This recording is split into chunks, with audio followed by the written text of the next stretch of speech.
Magandang araw po sa inyong lahat at sa mga giliw kong tagapakinig. Sa araw na ito ay mapapakinggan po natin ang buhay ng 18 taong gulang na si Rodel. Ang binatang pinagkalooban ng isang agimat ng kulay pulang kabayo.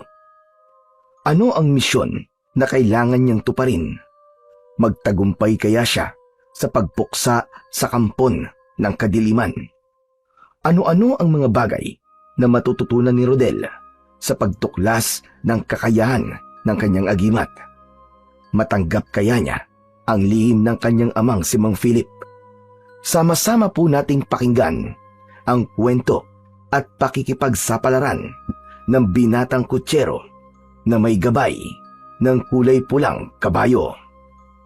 Ngunit bago po ang lahat, mga idol, huwag po nating kalimutan mag-subscribe at i-hit ang notification bell sa aking YouTube channel na The Voice Addict at Apong Isaak para sa mas marami pang makapigil hiningang kwentong aswang at katatakutan mula sa mundo ng kababalaghan. Umpisahan na po natin ang kwento. Rodel! Rodel, nasaan ka ba? Rodel! Ano ka ba naman, Marco? Bakit ka ba sumisigaw? Pambihira ka naman tao ka, oh. Dinaig mo pa ang hinahabol ng 10 halimaw, ah. Diyos ko, nandito ka lang pala eh. Kanina pa kitang hinahanap tol eh. Nalibit ko na yata ang buong baryo sa kakaharap sa'yo. Teka, sandali lang. Umayos ka nga muna. Bakit mo ba ako hinahanap, ha? Ano ba kasi yun? O sabihin mo na. Kinakabahan na naman ako sa'yo, eh. Tol, ano kasi, masamang balita. Tsak na mabibigla ka.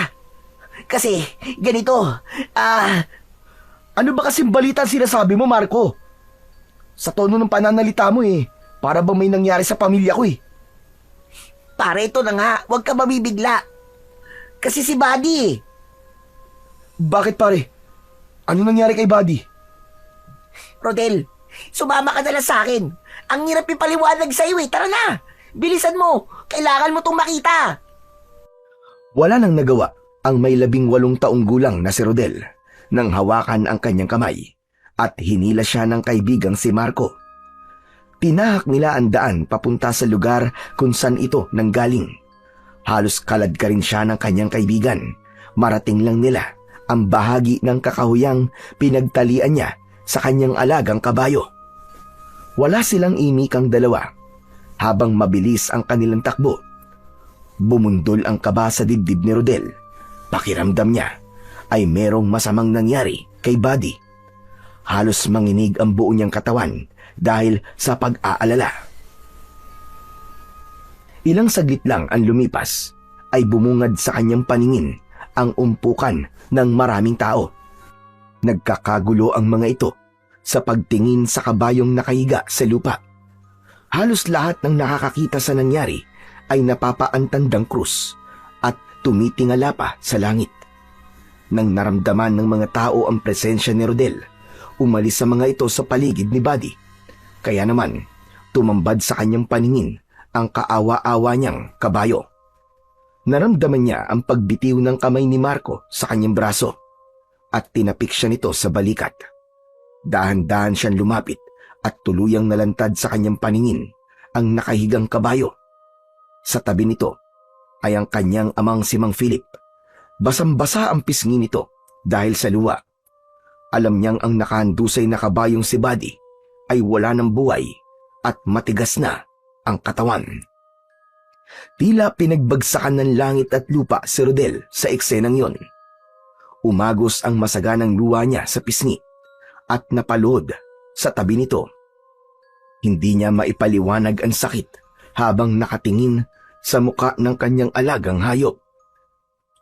Tay! Tay, ano to? Ano nangyari? Bakit ganyan ang itsura ng kabayo ko, Buddy? Buddy! Sino may gawa nito kay Buddy, Tay? Anak, lakasan mo ang loob mo. Nakita lang siya ng kaibigan ko na wala ng buhay na nakahandusay dito sa lupa. Kutob ko, may pumatay sa kanya, anak. Itay, Bakit nangyari to kay Buddy? Buddy! Sino ang hayop na gumawa nito sa'yo? Tay, wala na akong alagang kabayo. Mga hayop sila! Pinatay nila si Buddy! Tumayo ang kanyang amang si Mang Philip at inalalayan siyang tumayo para hindi niya makita ang mga sugat sa katawan ng kabayo. Subalit bahagya niyang iniiwas ang kanyang ama habang ang kanyang paningin ay nakatutok pa rin sa nakahigang si Buddy. Naliligo ito sa sariling dugo. Dilat ang mga mata at nakalaylay pa ang dila. Pinahirapan muna ito bago pinaslang. Tila gumuho ang lahat para sa kanyang makita ang kalunos-lunos na sinapit ng kanyang kabayo. Simula ng 10 taong gulang pa lamang siya, ay kasama niya na ito hanggang sa kanyang paglaki. Kaya masakit para sa kanya na makita ang itsura nito sa ganung kalagayan. Dahan-dahan siyang lumapit at pinagmasdang mabuti ang mga sugat sa katawan ni Buddy. Lumuhod siya sa tabi nito at hinaplos ang nanginginig niyang kamay, ang leeg ng kabayo. 2 malalim na butas ang nakita niyang dahilan kung bakit nasawi ang kawawang si Buddy. Ang mga tao sa kanyang paligid ay nagmistulang mga bubuyog na nagbubulungan. Kanya-kanyang opinyon ang bawat isa sa posibleng dahilan ng pagkamatay ni Buddy. Ang ilan pang mga tao na nakakita sa sugat ay nagsabing marahil daw ay naiinggit sa kanya ang taong pumatay sa alaga niyang kabayo. Kaya't muling bumakas ang galit sa kanyang mukha. Mabuti akong tao! Matulungin sa kanila! Kaya wala na akong nakikita dahilan para kainggitan nila ako. Bakit ba nila pinatay ang kaawa-awa akong alaga? Wala na si Buddy. Wala siyang kasalanan. Diyos ko, ano kaya pumasok sa isip ng hayop na taong pumatay sa kabayo ko? Napakawala niyang puso. Huwag ko lang makikilala talaga kung sino pumatay sa'yo, Buddy. Dahil patawarin ako ng Diyos. Baka hindi ko alam kung anong magawa ko sa kanya. Huminahon ka lang, Tol. Huwag kang masyado magpadala sa galit mo. May awa ang Diyos. Hindi niya patatakasin ang taong pumatay kay Buddy, maniwala ka. Paano ako hihinahon, ha, Marco? Diyos ko, pinatay ng kung sino man ang kabayo ko nang dahil sa inggit. Katanggap-tanggap ba yun, ha? Sabihin mo, Marco. Alam mo kung gaano kahalaga sa akin ang kabayo kong si Buddy. Para ko na siyang kapatid eh. Pagkatapos madadatnan ko siya rito na patay na, wala nang buhay. Iniisip ko pa lang na habang pinapatay siya ng hayop na yun, pakiramdam ko, tinatawag niya ang pangalan ko. Humihingi siya ng tulong sa akin. Tol, pero wala ako sa tabi niya. Wala akong nagawa, hindi ko siya natulungan. Patay na ang alaga ko. Anak, hindi pa naman tayo sigurado kung sino talaga ang pumatay at may gawa nito sa kanya. Kaya wala tayong ibang magagawa kundi ang bigyan na lamang siya ng maayos na libing. Tayo hindi pwede yun. Gagawin rin po niya sa iba ang ginawa niya sa alaga ko. Kaya kailangan mahuli na kagad ang taong yun. Eh sino nga, anak? Sino nga ang gagawa nito? Hindi tayo pwedeng maniwala sa sinasabi lang ng mga tao. Mahalaga pa rin na sigurado tayo sa sinasabi natin. Kaya mabuti pa. At nakita naman na yan ni Kapitan. Ibaon na lang natin siya sa kakauyan. Bigyan natin ng maayos na libing. Wala na tayong magagawa sa kabayo mo, anak. Patay na siya. Siya nga naman, Tol. Tama ang sinabi ng tatay mo. Hindi natin alam kung ano ba talaga ang totoong nangyari kay Buddy. Kaya hindi tayo maaaring magbitaw ng mga salita na para bang may pinagbibintangan tayo. Hindi mo ba nakikita? Maraming nakakarinig sa sinasabi mo. Hindi kasi kayo nawala ng kalagang kabayo eh. Kaya nasasabi niyo yan. Masakit, Tol. Sobrang sakit. Para na rin naon nawala ng kapatid. Ano ka ba naman, tol? Naiintindihan ko naman kung gaano kasakit ang mga pinagdadaanan mo ngayon. Pero tol, baka mas lalo ka lang mapahamak kung basta ka nalang maniniwala sa mga sinasabi ng mga taong yan. Mas lalo lamang lalaki ang gulo. Kaya tumigil ka na, tol. Huminahon ka lang. Anak, tanggapin na lang natin ang masamang nangyari kay Buddy. Hindi na natin maibabalik pa ang buhay niya. Kahit magwala ka pa, walang mangyayari. Anak, tandaan mo, walang lihim na hindi nabubunyag. Kaya ipaubaya na lamang natin kay Kapitan ang paghahanap sa totoong pumaslang sa kanya. Tila natauhan si Rodel sa mga narinig mula kay Mang Philip na kanyang ama. Masakit man para sa kanya, ang pagkawala ng kanyang alagang kabayo ay wala rin naman siyang magagawa para ibalik pa ang buhay nito. Nagsimula na ring umalis ang mga tao at ang naiwan na lamang ay ang ilang mga kalalakihan na tutulong sa paghuhukay ng lupa para ibaon ang katawan ni Buddy. Samantalang si Mang Philip naman ay nauna nang umuwi para bantayan ang kanyang inang si Aling Mera. 9 na buwan na ang tiyan ng kanyang ina at hindi pwedeng wala itong kasama. Kaya naman, naiwan na lang silang dalawa ni Marco. Pagkalipas ng ilang oras na pagdudukal ng lupa ay natapos din ang paglilibing kay Buddy. Nanatiling nakatingin si Rodel sa libingan nito habang tahimik na umiiyak. Naramdaman niya ang pagtapik ng kamay ni Marco sa kanyang balikat bilang tanda ng pakikiramay nito sa kanya. Tol, alam kong makakalimutan mo rin ang nangyari kay Buddy. Tatagan mo lang ang loob mo. Hindi talaga siya para sa iyo eh. Marahil ay may bagong dadating na kabayo para sa iyo. Huwag ka lang mainip, tol. Sigurado ko, may plano ang Diyos, kaya nangyari to sa iyo. Tol, hindi lang madaling kalimutan ng alaga kong si Buddy. Lalo na't hindi pa rin malinaw sa akin kung bakit siya pinatay.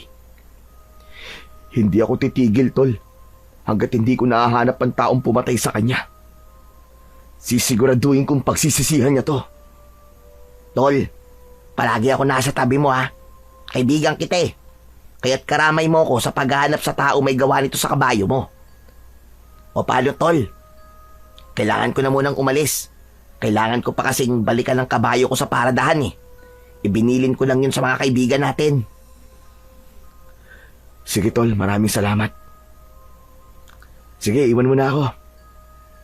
Gusto ko mapag-isa. Tol, umuwi ka kagad ha. Wag na wag ka magpapaabot ng dilim dito sa gubat. Alam mo naman na maraming mababangis na hayop sa lugar na to. Isang tango ang itinugon ni Rodel sa paalala na yon ni Marco bago niya muling binalingan ang buhaghag na lupang itinabon sa katawan ng kanyang alagang kabayo. Kahapon lang ay masaya pa sila na gumala sa buong kakahuyan para maghanap ng malawak na damuhang pwede niyang pagpastulan dito. Narinig na lamang niya ang papalayong yabag ng paa ng kaibigan bago tuluyang kumalat ang katahimikan sa kanyang paligid. Ngunit maya-maya pa ay bigla na lamang siyang nakarinig ng isang malakas na pag-alingaw-ngaw ng halinghing ng isang kabayo. Nagmula yun sa madilim na bahagi ng kakahuyan. Napaangat siya ng muka at inilinga ang kanyang paningin sa paligid. Muling naulit ang halinghing ng kabayo. Mas malakas na parabang humihingi ng tulong. Kaya naman, malalaki ang hakbang ng kanyang paa na sinundan niya kung saan nanggagaling ang tunog. Ilang di pa lang yun sa kanyang kinatatayuan. Umikot siya sa pinanggagalingan ng ingay. Sa likod mismo ng punong madalas niyang pagtalian sa kanyang kabayo, doon nagmumula ang paghuni. Bumilis ang tibok ng kanyang puso habang hindi inaalis ang paningin sa 2 paa ng kabayong nakalitaw sa likod ng puno. Kulay pulang kabayo ang nakikita niya. Nangihina at habol ang sariling hininga. Napupuluputan ito ng baging sa katawan. Pati na sa leeg. Bahagya na ring may sugat ang kabayo dahil sa ilang beses nitong pagpupumiglas doon. Pati na ang bibig nito, kaya pala halinghing lang ang nagagawa ay dahil may nakagapos doon na matinik na baging. Nagpalinga-linga siya sa paligid para magbaka sakaling may ibang tao na nandoon. Ngunit na lamang niyang mag-isa lamang siya sa gubat na yon. Naku, sandali lang ha. Huwag ka mag-aalala. Tutulungan kita. Konting tiis lang. Sandali. Naghanap ng 2 bato si Rodel sa lupa para yon ang gamitin niyang pamputol sa baging. Sakto naman na nakita niyang may matalas na 2 bato sa tabi ng kabayo. Dali-dali niya itong dinampot at doon mismo pinitpit niya ang mga baging. May pagkakataon pa na tinatamaan ng bato ang kanyang kamay, pero tuloy lang siya sa pagliligtas sa kulay pulang kabayo. Tumagal yon ng halos 20 minuto bago niya tuluyang natanggal ang baging. Nagkaroon din siya ng sugat sa kanyang mga kamay na hindi naman niya iniinda ang sakit. Taka niya pinagmasdan ang nakahiga pa ring kabayo sa lupa. At tila kinausap niya ito na para bang si Buddy lang ang kaharap niya. Kaya lang, hindi pa rin siya makapaniwalang may ganong uri ng kabayo. Kakaiba ang kulay at kakaiba rin ang tindigan. Nang tuluyang maalis niya ang mga baging sa katawan ng kabayo, ay tumayo na siya at kinausap muli ito. Hoy, pulang kabayo! Kaya mo bang tumayo, ha? Pasensya ka na, ha? Natagalan ng pagtanggal ko sa baging. Ano ba kasing ginagawa mo sa lugar na to? Naliligaw ka ba, ha? Taga Karatig Rancho ka ba? Halinghing lang ang itinugon nito sa kanyang tanong. Para bang naninibago siyang hindi na si Buddy ang kinakausap niya. Pero umaasa siyang wala sanang may-ari sa kabayo. Nang sa ganun ay meron ng pansamantalang papalit sa kabayo niya. Gumalaw ito habang iniluluhod ang unahang paa nito para makatayo ng tuluyan sa lupa. Kaya lang ay bakas pa rin sa mukha ng kabayo na may iniinda talaga itong sakit sa paa at leeg. Nagulat si Rodel sa biglang pagtaas ng unahang paa nito, katulad ng ginagawa sa kanya dati ni Buddy. Saka yumuko na tila ba may gusto itong ipakita sa ulo nito. Ano bang ibig sabihin ng pagyuko mo, ha, kabayo?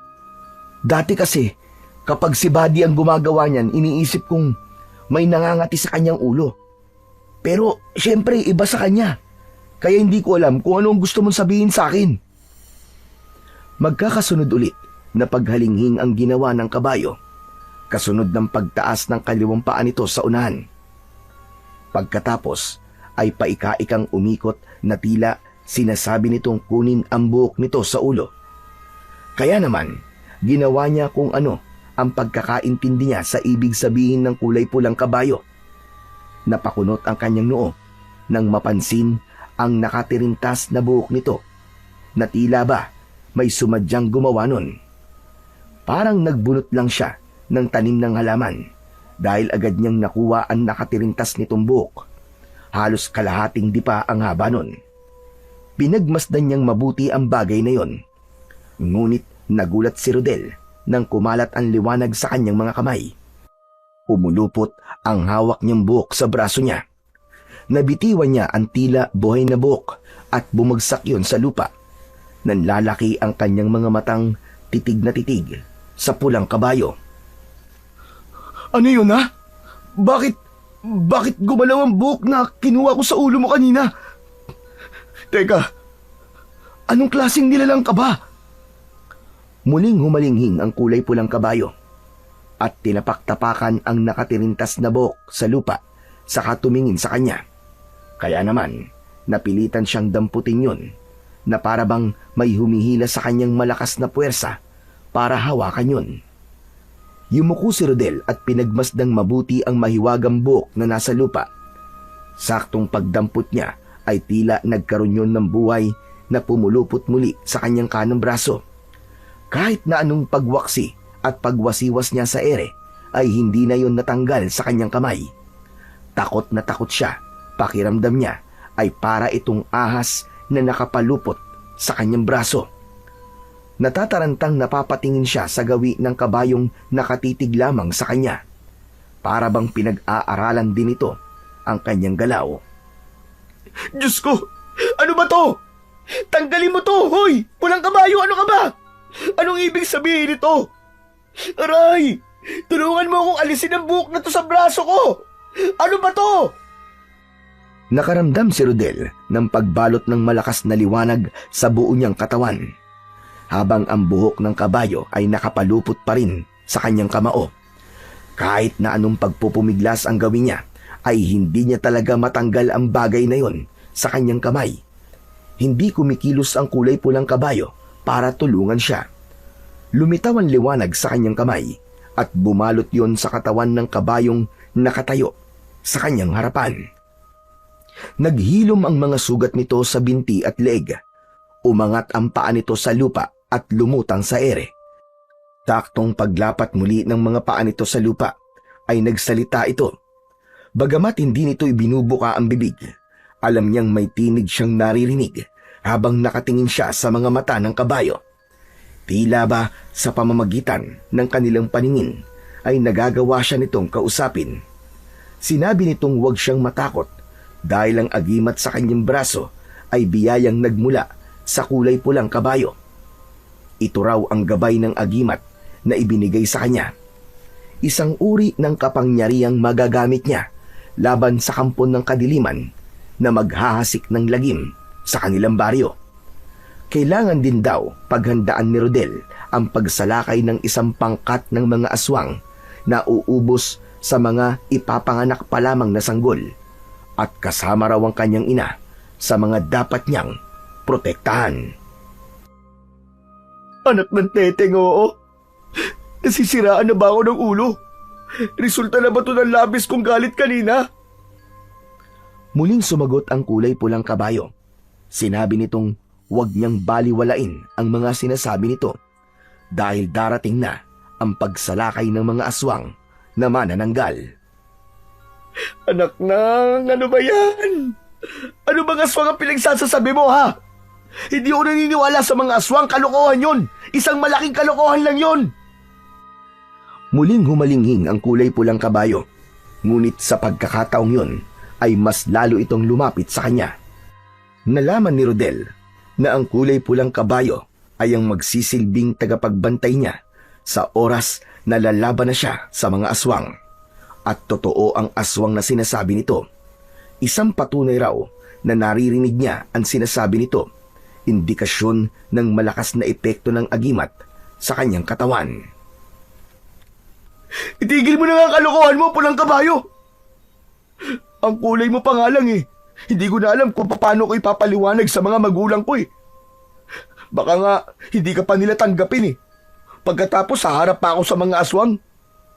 Kaya kung sino ka man na naglalaro sa isip ko, lumayas ka! Layuan mo ako! Hindi kita kailangan. Kaya kung pwede, bawiin mo na tong agimat ko no sa braso ko. Saka wag mo madamay-damay ang nanay ko rito, ha. Pagkatapos kitang tulungan eh, bibigyan mo ako ng parang sumpa. Problema lang naman ang hatid dito sa buhay ko eh. Tila nainis sa kanya ang kulay pulang kabayo at sinipa siya nito ng bahagya. Ngunit natumba pa rin siya sa kanyang kinatatayuan at tinitigan siya nito ng masama sa kanyang mga mata. Nakita niya ang refleksyon ng kanyang sarili sa mga mata nito. Tila gusto niya nang maniwala sa mga sinasabi ng kulay pulang kabayo. Kung ganun, teka, totoong ikaw ang gabay ng agimat na to? At kaya kita naririnig ay dahil sa buhok na to?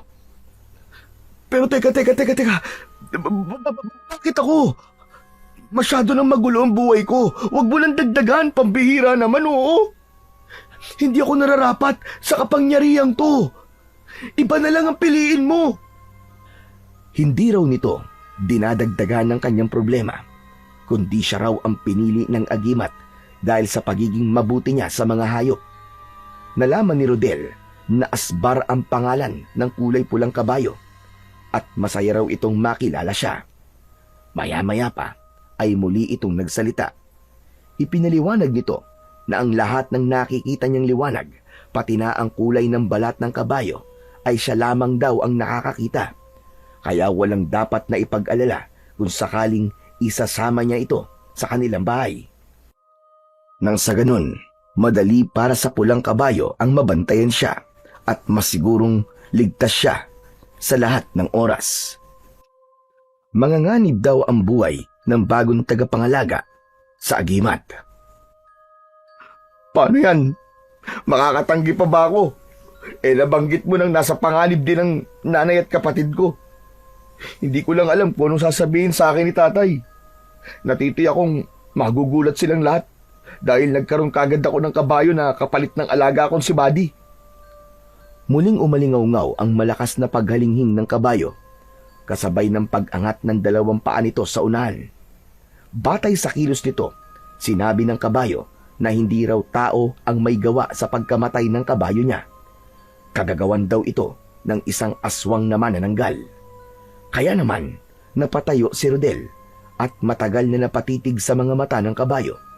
Magsasalita pa sana si Rodel nang biglang sumulpot sa kanyang likuran ang kaibigan niyang si Marco. Nakaawang ang bibig nitong titig na titig sa anyo ng kabayo. Nag-aalala siyang baka narinig nito ang mga pinag-usapan nila. Oh, Marco! Kanina ka pa ba dyan? Hindi, tol. Kakadating ko lang. Grabe ka, tol. Hanep, ang ganda ng kulay itim mong kabayo, ah. Wow, ang pogi naman. Nakahanap ka kagad ng kapalit ni Buddy, ah. Ha? Kulay itim na kabayo ang tingin mo sa kabayong yan? Oo naman, bakit? Hindi mo ba nakikita ang kulay niya? Grabe, tol. Hindi ako makapaniwalang makakabili na kagad kayo ng bagong kabayo. Nag-aalala pa naman ako sa'yo kanina. Kasi akala ko nagluluksa ka pa rin sa pagkawala ni Buddy. Yung pala, bumili ka na kagad ng bago mong kabayo. Tol, nagkakamali ka sa iniisip mo. Anong nagkakamali ang sinasabi mo, Rodel? Magiging sikat ka na naman dahil sa matikas mong kabayo. Yun ang panigurado. Saka lang naalala ni Rodel ang buhok na nakapalupot sa kanyang kamay. Kaya mabilis niya yung itinago sa kanyang likuran. Subalit hindi naman yun nakaligtas sa paningin ni Marco. Uy! Teka sandali lang, tol. Ano yung tinatago mo sa likod mo, ha? Ha? Wala to. Anong wala? Halata naman sa'yo na may tinatago ka sa likod mo, ha? Patingin nga. Ano ba yan? Baka naman nabasag na yung kabao mo dahil sinuntok mo mga puno rito. Pambihira ka, ba't ko naman gagawin yun, tol? Hindi pa naman ako nasisiraan ng ulo, no? Kung hindi, ano nga nasa likod mo? Patingin ako, sige na. Kahit anong gawing pag-iiwas ni Rodel, ay nahila na ni Marco ang kanyang braso at nalantad dito ang itinatago niyang buhok ng kabayo. Kaya lang, binitiwan din ito ang kanyang kamay at nagtakang tumingin sa kanya. Siraulo ka talaga, Rodel, eh. Pinakaba mo naman ako, eh. Akala ko, talaga may tinatago ka riyan. Wala naman pala. Tara na nga, ang lakas mo talaga mag-trip. Masaya akong buo pa rin ang kamao mo, tol. Ha? Wala kang nakikitang buhok sa kamay ko, Marco? Pambira naman, oo. Ano bang buhok ang pinagsasabi mo, Rodel? Ikaw talaga kahit kailan, palagi mo na lang akong pinag-iisip. Tara na nga. Kanina ka pang hinihintay ng tatay mo, eh. Sigurado ka? Hindi mo nakikita ang buhok sa palad ko? Ayan, hindi nga natatanggal, eh. Ano to?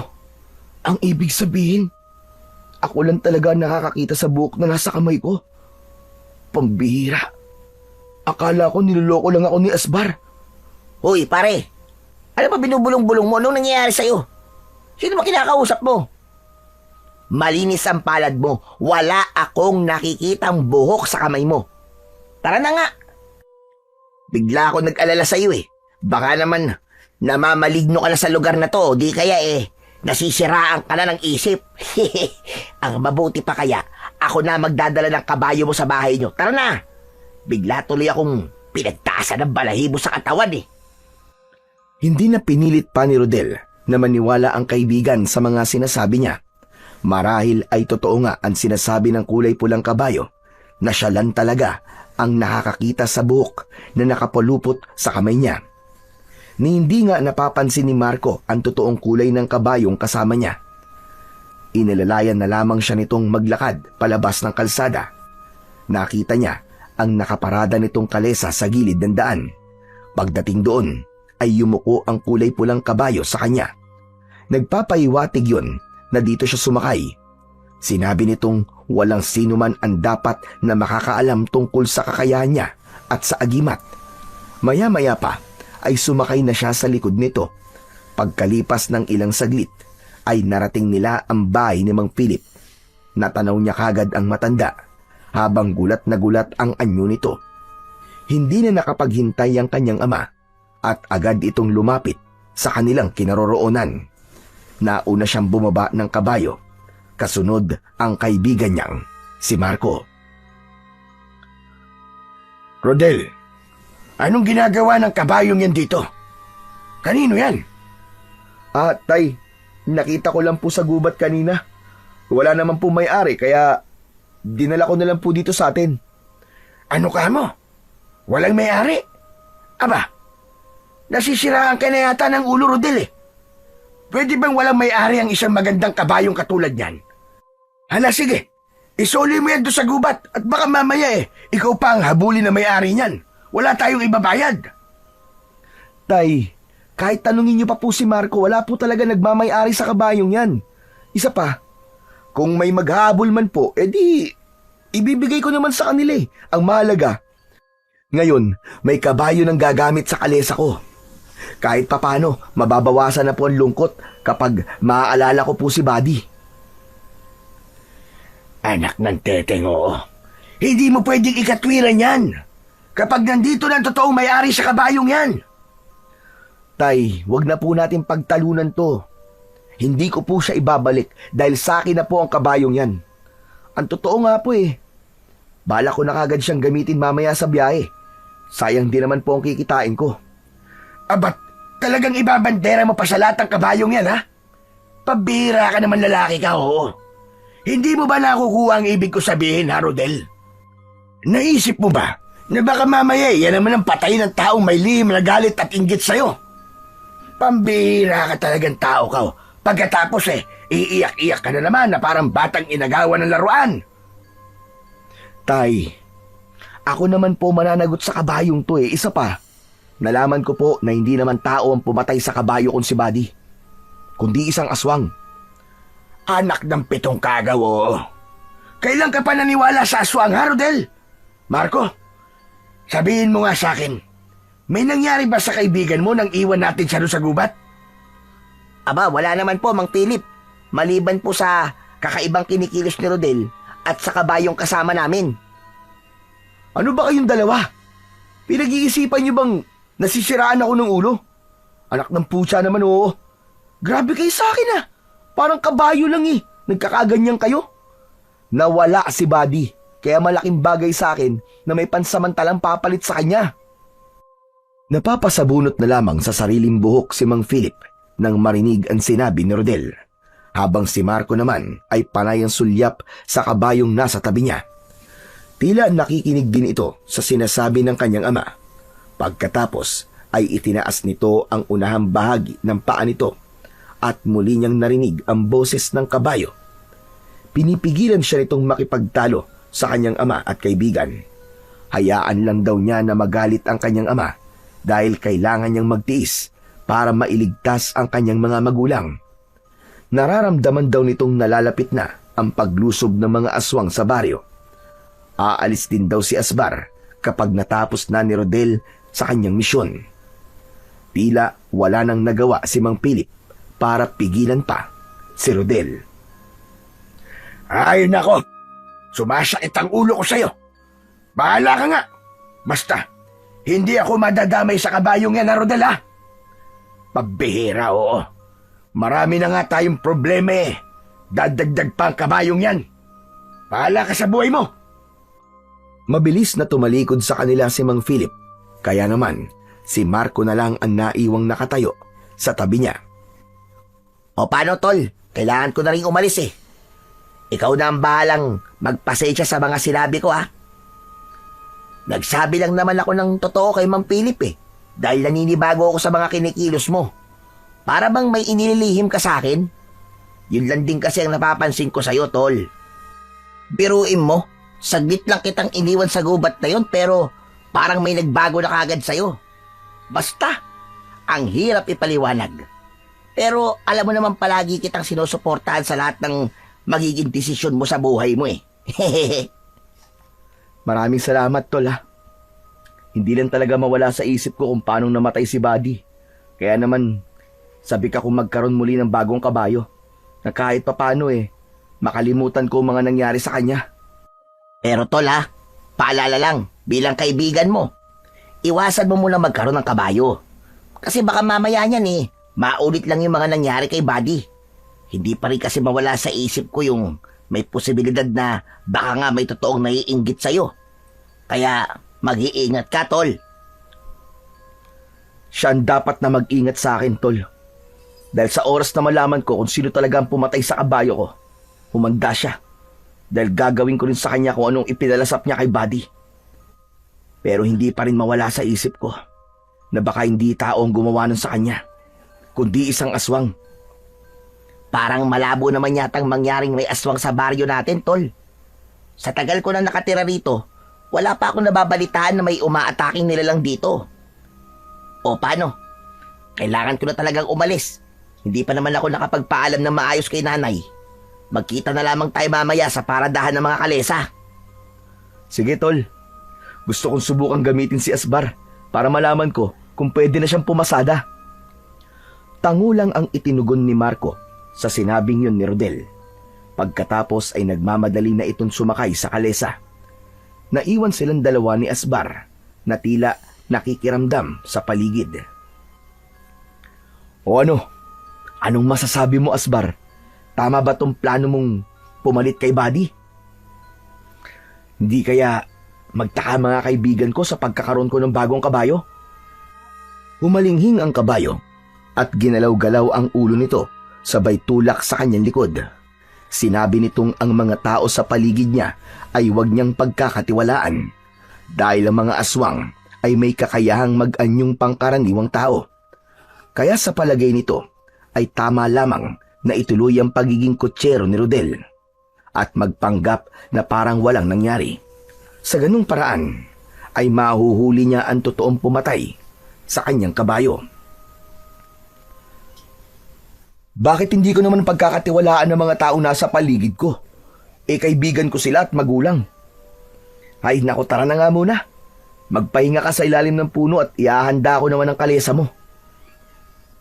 Muling sinulyapan ni Rodel ang kanyang kamay. Naroon pa rin ang buhok ng kulay pulang kabayo na si Asbar. Totoong siya lang ang nakakakita sa bagay na yon, maging sa totoong kulay ng kabayo niya.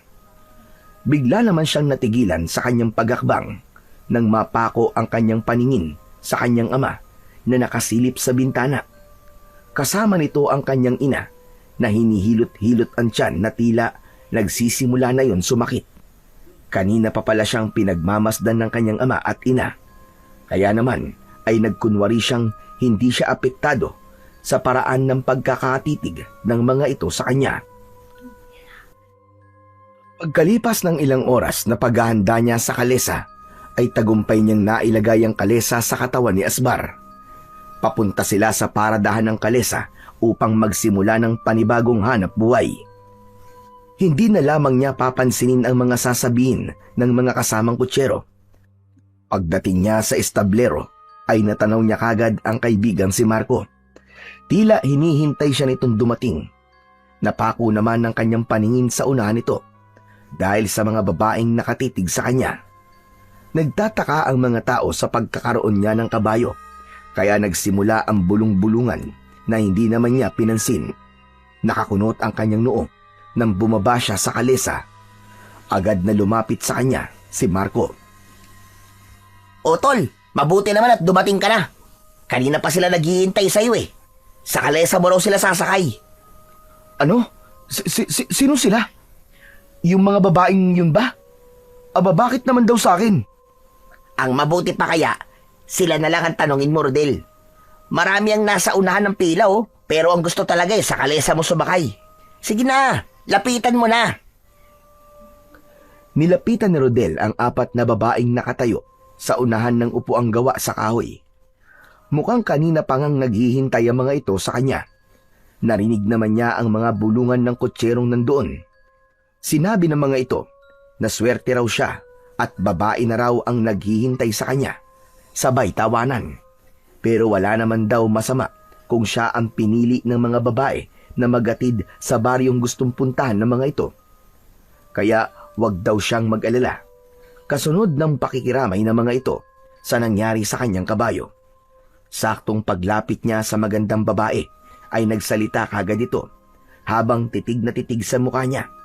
Hindi niya kilala ang mga babae, kaya labis ang pagtataka niya kung bakit siya ang hinahanap ng mga ito. Miss, hinihintay niyo raw ako? Oo, kuya. Ikaw ba si Rodel? Oo, ako nga. Teka, bakit kilala mo ako? May nagrekomenda kasi sa amin eh. Sa kalesa mo raw kami sumakay. Maayos ka raw magpatakbo ng kabayo. Saka, medyo malayo kasi ang pupuntahan naming baryo eh. Ganon? Pero, sino ba nagrekomenda sa akin sa inyo? Nakakahiya naman kasi sa mga ibang kutsero na nandito eh. Mamaya pa kasi ang pila ko eh. Nakakahiya naman kung ako ang mauuna sa kanila, di ba? Pasensya na, pero si Lola Iska nagsabi sa amin na ikaw lang daw ang pumapasada sa baryong pupuntahan namin. Kaya huwag ka na mag-alala dahil kinausap ko na mga kutsero nandito at pumayag naman sila. Ano, si Lola Iska baka mo? Talaga bang sinabi niya yon? Teka, saan ba dapat ang punta nyo? Sa baryo ng Sampoldo. May mga kasama ako, 4 kami mga babae. Pasensya na, pero mas panatag kasi ang loob namin sa iyo eh. Ganun ba? Nako, tamang-tama. Doon kasi ako nakatira eh. Saang banda ba sa baryo ng Sampoldo? Kilala mo ba si Lolo Greg? Ha? Medyo liblib ang baryo namin eh. Kaano-ano niyo ba si Lolo Greg? Lolo ko siya. Magbabakasyon lang kami ng mga kaibigan ko. May hahatid mo ba kami? Oo naman. Nag-aalala lang kasi ako na baka mahirapan kayo sa pagpunta sa bahay ni Lolo Greg. Nasa gitna kasi ng kakahuyan ng bahay ng matandang yun eh. Nako, sanay na ako sa lugar na yon. At totoo, pagkatapos mamatay ni nanay, lumaki ako sa pangangalaga ni Lolo Greg. Ganun ba? O sige, tawagin mo na mga kasama mo, miss, para makaalis na tayo. Marisa ang pangalan ko. Naiilang naman ako sa pagtawag mo sa akin ng miss. Mukha kasing mas bata ka pa sa akin eh. Mukha nga, 18 taong gulang pa lang ako eh. Ikaw ba? Sabi ko na nga be, 22 taong gulang na ako. Bali, 4 na taon pa lang ang agwat natin sa edad, ano? Sige, tatawagin ko na sila, Rodel. Tangulang ang itinugon ni Rodel kay Marisa nang umalis ito at tumalikod sa kanya. Maganda ang babae, maputi, matangkad at may biloy sa tigkabila ang pisngi. Kaya hindi niya masisisi ang mga kalalakihang kutsero na hindi mapatingin sa magandang si Marisa. Mas lalong nagkagulo ang mga kalalakihan nang lumapit sa kanya ang 3 pandalaga. Magaganda rin ang mga ito, lalo na kapag ngumingiti. Batay sa pananamit ng mga ito, parang lumaki ang mga ito sa syudad. Maya-maya pa ay biglang nagsalita si Marisa. Nakangiti ito sa kanya na tila ba nang aakit ang mga mata, habang ang alon-alon nitong buhok ay nililipad ng hangin. Kaya naman, nalalanghap niya ang natural na bango ng dalaga. Hindi pa ba tayo aalis, Rodel? Tulala ka na kasi dyan eh. Saka lang napansin ng binata na nakangiti na rin ang 3 mga dalaga habang nakatingin sa kanya na tila ba nagbubulag-bulagan pa at nagpapapungay rin ng mga mata. Hindi niya alam kung bakit parang hindi siya nagsasawang tumingin sa mga muka ng babaeng nasa harapan niya. Mabilis namang lumapit si Marco na hindi napigilan ang sarili na bumulong sa kanya. Hoy, grabe ka, tol. Hindi mo naman sinabing marami ka palang kilalang mga babae. At ang gaganda nila. Ipakilala mo naman ako sa isa, oh. Sos, ikaw talaga. Umiral na naman ang pagiging babaero mo. Hindi ko rin kilala ang mga yan. Si Lola Iska nagsabi sa kanilang sa kalesa ko sumakay. Teka, sandali lang. Saan ba raw pupunta ang mga babaeng yan? Tol, hindi ka maniniwala sa sasabihin ko. Yung pinakamaganda, apo ni Lolo Greg. Ang pangalan niya ay Marisa. Talaga? Ngayon ko lang nalamang may maganda palang apo si Lolo Greg, ah. Hindi ba tayo aalis, Rodel? Magkikwentuhan na lang ba kayo? Oo nga pala, pasensya ka na Marisa. O sige Marco, mauna na ako. Susunod talaga ako sa inyo, Rodel. Delikado kasi ang lugar na yun, eh. Huy, ano ka ba? Hinaan mo naman ang boses mo. Baka mamaya niyan marinig ka nila. Magalit pa sila sa'yo. Saka lang binalingan ni Rodel si Marisa na naghihintay sa tapat ng kalesa, habang ang tatlo pa nitong mga kasama ay mataman lang na nakatitig sa kanya. Ayos! Sige na! Sumakay na kayo sa kalesa, Marisa. Tamang-tama sa inyong upuan ng kalesa ko dahil pang-apatan ng upuan yan. Pero kung hindi naman kayo komportable, pwede pa tayong kumuha ng isa pang kalesa. Nandito naman ang kaibigan kong si Marco eh. Baka kasi mahirapan ang kabayo dahil lubak-lubak ang kalsada papunta sa bahay ni Lolo Greg. Naku, hindi na. Hindi naman kami maarte. Ayos na ito magkakasama kami nang hindi kami magkaiwalay sa pupuntahan namin. Hindi pa naman nila kabisado ang lugar. O ano, tara na Rodel. Hindi na ako makapaghintay na makita ko ang lolo ko. O sige na, sumakay na kayo. Nang makaalis na tayo. Inalalayan isa-isa ni Rodel ang mga kamay ng apat na dalaga sa pagsampa sa kalesa. Halos lahat ng dalagang nagpapatid sa baryo ay si Rodel ang pinipiling maghatid sa mga ito. Hindi naman maitatanggi na marami na rin ang nakapagsabing gwapo siya at malakas ang dating. Kaya naman talagang hinahabol siya ng mga babae. Hindi na lamang niya pinapansin dahil iba ang gusto niya sa buhay, ang makapag-ipon na muna ng pera bago mag-asawa. Saka masaya siyang tumutulong sa kanyang mga magulang. Masaya rin siyang buhay binata. Walang inaalalang gastusin para sa pamilya, kundi ang iniisip lamang niya ay ang kanyang mga magulang. Likas kay Rodel ang pagiging matulungin, lalo na sa mga hayop. Kaya nasabi niya sa kanyang sarili na kung iibig siya ng isang babae, ay gusto niya ay yung tanggap siya at mapagmahal din sa mga hayop katulad niya. Yun ang nagiging batayan niya sa pagiging mabuting asawa. Habang tumatakbo ang kanyang kabayo, ay bigla namang nagsalita si Marisa. Nakatanaw ito sa labas ng bintana at malungkot na nakatingin sa mga nagtataasang mga puno sa gilid ng daan. Grabe! Ang laki na pala ng pinagbago ng lugar na to, Rodel. Aba, oo naman. Marami na mga bahay na nakatayo sa baryong to. Isa na lang talaga ang hindi nagbabago. Sa susunod na eleksyon pa yata, madudugtungan ng sementadong kalsada. Wala bang gumagalang aswang sa lugar na to? Muntik nang masamid sa sariling laway si Rodel dahil sa tanong na yun ni Marisa. Hindi siya maaaring magkwento kung meron bang aswang na gumagala sa baryo o wala dahil hindi pa rin naman siya siguradong totoo ngang may aswang sa kanilang lugar. Bukod pa ron, ay ayaw niyang magdulot ng takot sa kanyang mga pasahero ang mga sasabihin niya. Kaya naman, idinaan na lamang niya sa pagngiti upang hindi masamain ng dalaga ang isasagot niya habang ang kanyang mga mata ay nakatingin sa udahan ng kanilang dinadaanang kalsada. Biglang nagsalita si Asbar. Sinabi nito na tama lang ang ginawa niyang paglilihim sa mga ito.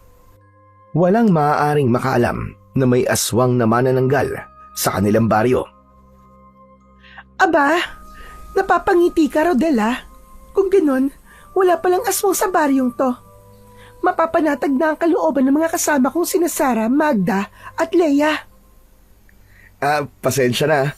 Para sa akin kasi, mas nakakatakot ang mga taong halangang bituka. Yung mga pangkat ng mga taong biglang pumapasok sa bahay para lang pumatay, o di kaya sa mga taong pumapatay sa mga alagang hayop para lang masabing matapang sila. Grabe naman yun. Uso pa ba yun dito? Nako hindi naman. Sinasabi ko lang na mas nakakatakot ang mga taong ganun ang gawain kesa sa mga aswang. Kumusta na kaya si Lolo Greg? Buhay pa kaya siya? Abay, sa palagay ko naman, buhay pa si Lolo Greg. Wala naman ako nababalita ang tungkol sa kanya eh. Hindi naman kasi lumalabas ng bahay yung matandang yun eh.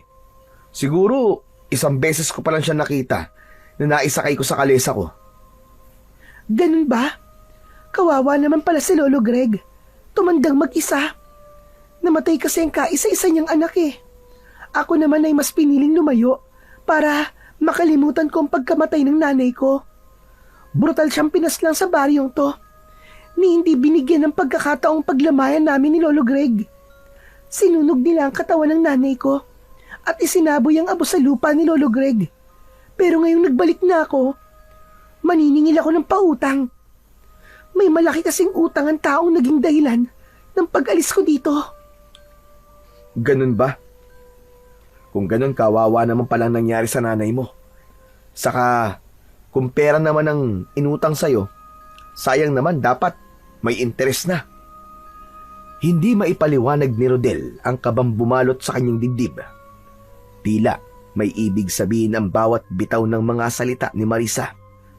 Parang nababakas niya sa boses nito ang matinding galit. Ngunit kasabay naman ito ay ang pagtataka niya dahil wala naman siyang nababalita ang babaeng sinunog sa lugar nila. Marahil ay biktima rin ang nanay ni Marisa ng mga walang kabuluhang pagpaslang. Muling pumagitna ang katahimikan hanggang sa makarating sila sa baryo ng San Poldo. Itinigil ni Rodel ang sasakyang kalesa sa tapat ng sirang bahay. Kailangan pa ng mga babae na maglakad papasok sa kakawyan para makarating sa bahay ng matanda. Nahihiya naman siyang mag-alok dito ng tulong para ihatid ang mga ito sa pupuntahan. Kaya't nahabol na lamang niya ng tanaw ang papalayong mga dalaga. Hindi lang niya maiwasan ang hindi magtaka kung paanong ang ganong kagandahan ng mga babae ay mas pipiliing magbakasyon sa isang liblib na baryo ng kanilang probinsya. May bahagi sa puso niya na sana ay muli niyang makita si Marisa. Magaan ang loob niya sa dalaga na parabang nakadikit na sa isip niya ang maganda nitong muka. Idagdag pa ang nararamdaman niyang awa para dito. Maya-maya pa ay nagpasya na siyang bumalik sa kalesa. Pagsakay niya sa kanyang kabayo ay bigla siyang nagulat sa pagtaas ng unahan ng paa ni Asbar, kasunod ng malakas nitong paghalinghin. Kaya naman, nawala ang lahat ng iniisip niya at nabaling ang kanyang atensyon sa nagwawalang kabayo. Sinabi nitong hindi maganda ang pakiramdam nito sa lugar na pinaghatiran sa mga babae. Ho! Ho! Kalma lang, Asbar! Ho! Ano bang ibig mo sabihin? Inilinga ni Rodel ang kanyang paningin sa paligid. Wala naman siyang nakikitang nilalang na maaaring katakutan ni Asbar. Sinabi nito kay Rodel na mabigat ang enerhiyang nararamdaman nito sa kakawyan. Pamilyar daw yun sa pakiramdam ni Asbar. Alam ni Rodel na talagang iniiwasan ang lugar na yon ng mga katulad niyang kutsero. Mabanggit pa lamang ang pangalan ni Greg ay umaatras na ang mga kutsero dahil madalas napapabalitang miyembro ng kulto ang matanda, kaya walang nangangahas na lumapit sa lugar na yon. Hindi naman niya akalain na pati pala ang mga kabayo ay takot din sa bahaging yon ng kalsada. Oo na, Asbar. Huwag ka na mag-alala. Saka bakit ka ba natatakot? Nakalimutan mo na bang hawak ko ang agimat? Basta huminahon ka na lang. Pati ako'y kinakabahan tuloy sa'yo eh. Isa pa, kanina ko pa rin nararamdaman ang bigat ng enerhiya sa lugar na to. Hindi naman ako nagulat dahil dati nang kinakatakutan ng lugar na to eh. Kaya lang hindi ko maiwasang hindi mag-alala sa mga dalagang nagpatid sa atin. Sinagot ni Asbar ang pag-aalala ni Rodel dahil hindi raw maganda kung makikialam siya sa buhay ng mga babae kanina, kaya't wala nang nagawa ang binata kundi ang hinintay na lamang kumalma ang loob ni Asbar. Bago sila umalis sa lugar na yon, ilang minuto ang lumipas ay nagdesisyon si Rodel na wag na munang pumasada ng kalesa. Ipapahinga na muna niya ang kabayo niyang si Asbar. Pinastol niya ito sa malawak na damuang pag-aari naman ng kanyang amang si Mang Philip, bago niya ito dinala sa kanilang bahay. Itinali na muna niya ang kanyang kabayo sa lilim ng puno, sa labas mismo ng bakuran nila. Pagdating niya sa tapat ng hagdanan, ay dahan-dahan siyang pumasok sa loob ng kanilang sala. Ngunit pagbungad pa lamang ni Rodel sa pintuan, ay sumalubong na sa kanya ang nagmamadaling si Mang Philip. Bakas sa mukha nito ang pag-aalala at pagkataranta. Nagmamadali itong lumabas ng bahay. Nilampasan siya nito na parabang hindi siya nakikita. May dala itong maliit na bag na naglalaman ng mga lampin na gamit sa panganganak ng kanyang inang si Aling Mera. 9 na buwan na itong buntis at batay sa pagkalito ni Mang Philip. Natitiyak niyang manganganak na ang kanyang ina. O anak, ano pang tinatayo-tayo mo dyan? Bilisan mo na't manganganak ng nanay mo. Ihanda mo na ang kabayo. Kasunod nito si Aling Mera, dala ng pagkalito ni Mang Philip. Hindi na nito naalalayan ng asawa. Kaya naman, mas lalo rin siyang nataranta dahil kitang-kita niya ang pag-agos ng tubig sa hita ng kanyang ina. Yun din ang palatandaan na magsisimula na nga ang pagsalakay ng mga aswang. Mabango ang amoy ng mga babaeng manganganak para sa mga aswang, kaya't hindi maiwasan ni Rodel ang hindi kabahan.